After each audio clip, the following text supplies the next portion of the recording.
સુરત નવી civil hospital ખાતે security દ્વારા દર્દીને લાવતા સંબંધીઓને ખોટી રીતે હેરાન કરાતા આજરોજ સિક્યોરિટી અને દર્દીના સંબંધીઓ વચ્ચે ઝપાઝપીના દ્રશ્યો સર્જાયા હતા. સુરત નવી સિવિલ હોસ્પિટલ કોઈકને કોઈક કારણે વિવાદમાં સપડાતી રહેતી હોય છે, કાં તો તબીબોના કારણે, ક્યાં તો સ્ટાફ અને વોચમેનના કારણે.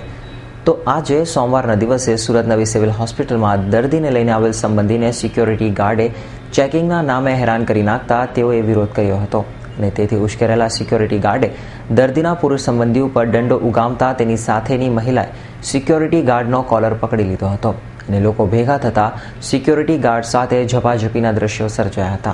જોકે ઉપસ્થિતોએ મામલો થાળે પાડ્યો હતો.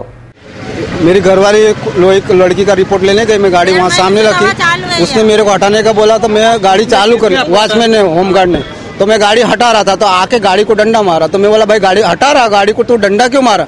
तो आके नीचे फिर मेरी गाड़ी की हवा निकाल रहा, फिर मेरे को खींच लिया गाड़ी में से और 2 डंडा मारा मेरे को और बोची पकड़ के मेरे को ऑफिस में लेके जा रहा. मैं ये 2 बच्चे लेके रिक्शा में बैठी. ત્યારે વારંવાર કોઈકને કોઈક કારણે વિવાદમાં રહેતા સુરત નવી સિવિલ હોસ્પિટલના સ્ટાફને ભગવાન ક્યારે સદબુદ્ધિ આપશે તે તો જોવું રહ્યું. Bureau report, S9 news, Surat.